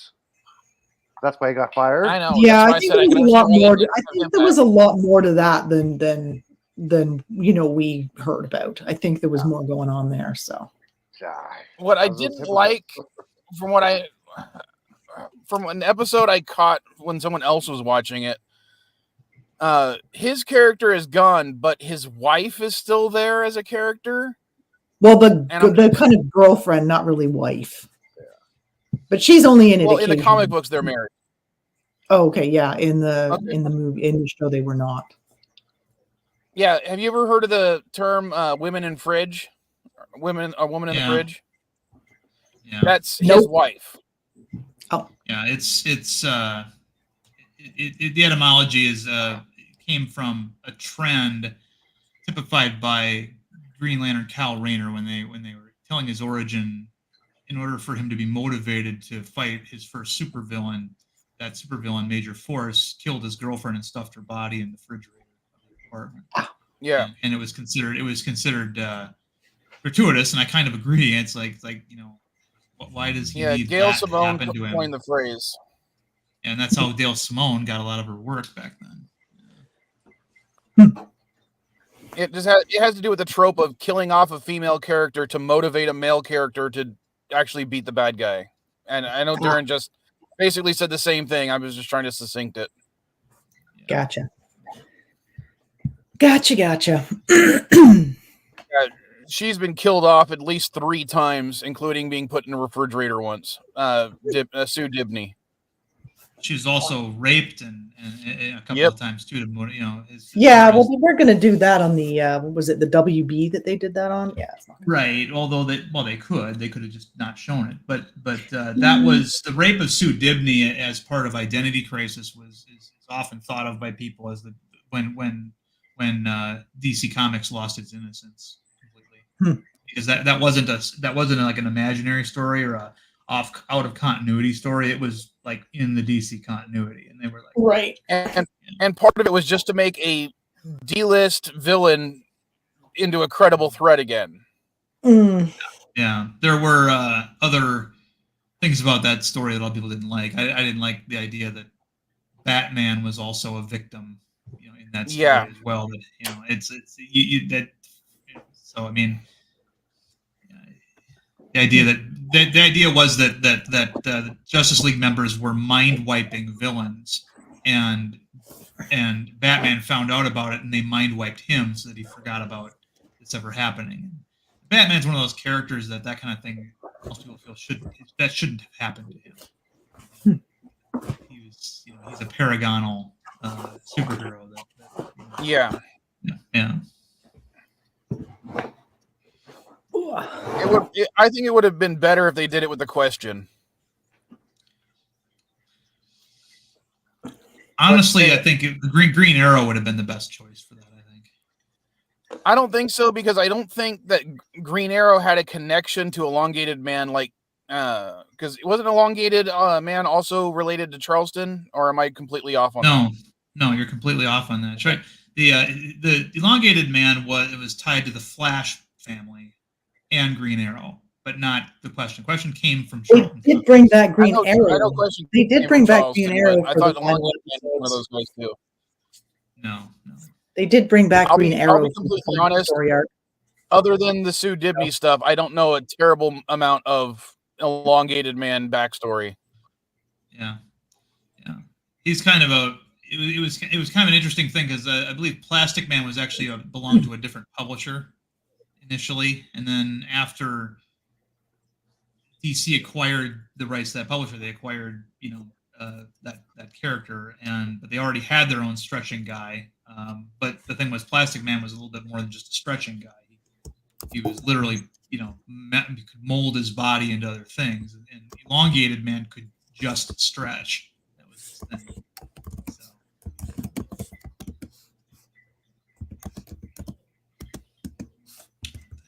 And then isn't there also 2D Man who also has very similar powers? I never heard of a 2D Man. Let's see. There was a 3D Man over in Marvel. Villain, apparently. Yeah. Well, I mean, how many supervillains have a gun that encases people in ice? I mean, Captain Cold, Mr. Freeze. There's at least a couple other ones too. It's there's a lot not to mention generic ice powers. You got Icicle 2. Yeah. Killer Frost. What's the female one? I can't remember her name. Killer Frost. Killer Frost. Yeah. So yeah. But yeah, I guess the final episodes were pretty. The final little story arc they did was pretty good. And of course, brought back a whole bunch of the villains from previous seasons. Brought back Eddie Thrawn. Did they bring back Mark Hamill to be the trickster again? No, they didn't. They just brought back the Zoom gang or something, right? Like all the speedster opponents. Yeah, no, Mark Hamill would have been cool. But yeah, they did bring back Green Arrow though, briefly. Because he's dead in that universe, of course. Yeah, that's the last thing I saw was the Crisis on Infinite Earths thing. Yeah, I couldn't see all of that because it happened on all the different shows and they're not all on Netflix. So I couldn't see the ones for Green Arrow. You guys get that in the States, but in Canada, Green Arrow's not on. You don't get when I was CTV? watching it, they were all on Hulu. I'm sorry, Dandelion, you don't get it on CTV? I don't have TV. Oh, that's right. I forgot. Sorry. Yeah, no. If it's not on Netflix and it's not on Disney Plus, I don't see it. Oh. So, yeah. It might be. I don't have TV either. I'm sure it's on something, but I don't have cable. Yeah, it's on Canada, it's CTV. Right, but I still wouldn't. I would have to sit down at a specific time to have watched it, and I can't go back in time and watch episodes that aren't currently playing. Right. Does that make sense? Yes. I know in the States your Netflix has all of the. One of the things that I think is funny is when Hulu had them on their streaming service. Right. Elihu probably find this incredibly funny as well. This is Hulu, which is owned by Disney partially, you know. So you should have great versions of all the shows, right? Half the ones for I was watching for the Flash stuff had the CTV logo underneath the Hulu logo. Oh man, that's low budget. Wow. You could literally see they just copy and pasted it over the logo. And it was, I'm like, really, Hulu? Oh my gosh. Yeah.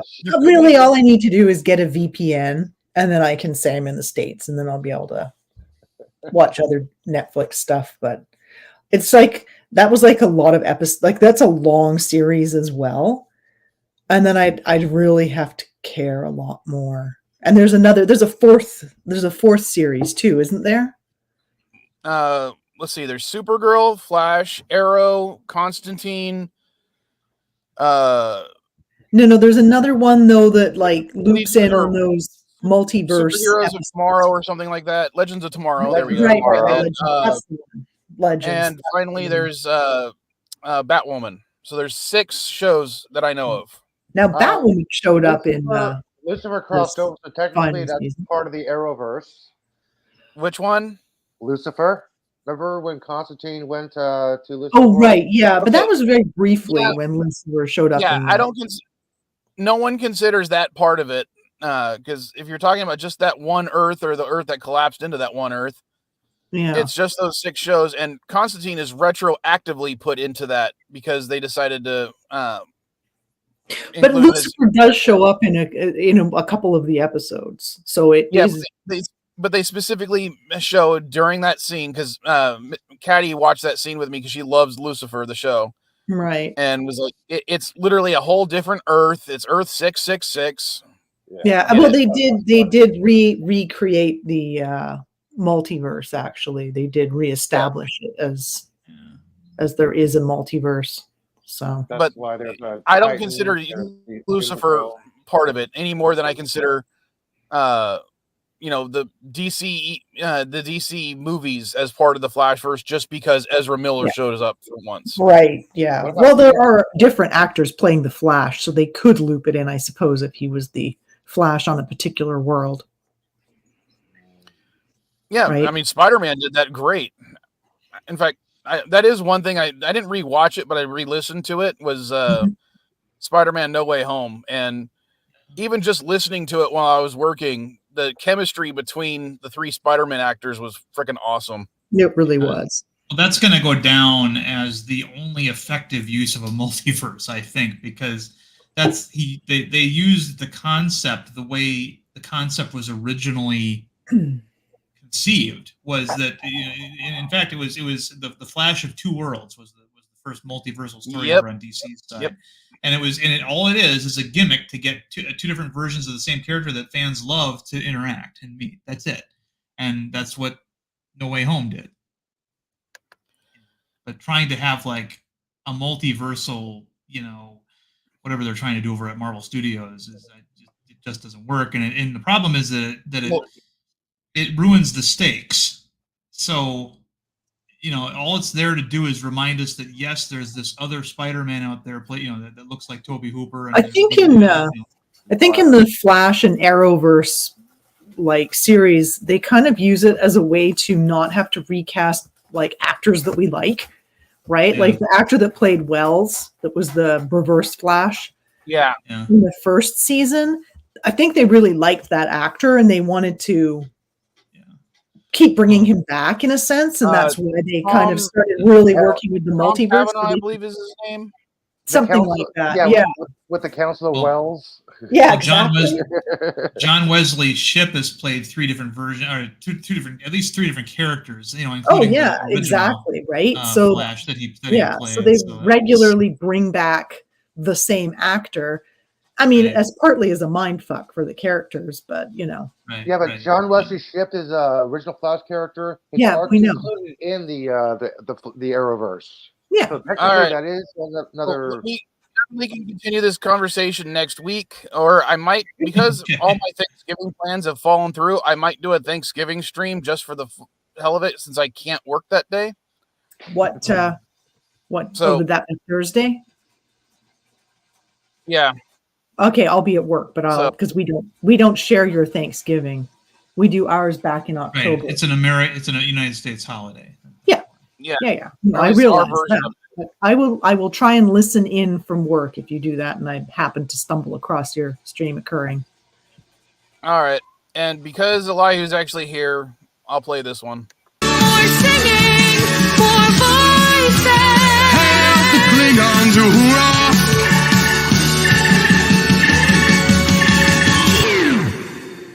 Open Klingon style. Klingon style. Open Klingon style. Klingon style. Open Klingon style. Sexy Klingon style. Open Klingon style. Sexy Klingon style.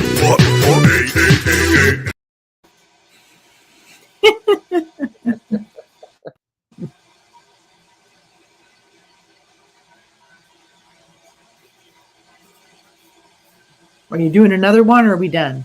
He's trying to play his. I'm trying to. Trying to play Caddy Kills Mike. Right. Fun. Well, anyway, It starts it was to play, delightful but to see nothing you all, happened. peeps. All right, you're 19 years old now. I figure it's about time you got one after all your complaining.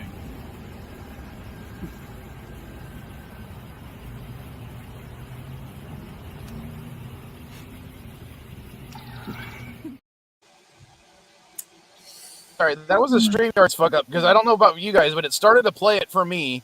Then it started looping the background sound. Nope, it seemed fine. Yeah. But anyway, we're still live, so. Yeah. All right. Yeah, ending the stream. Later.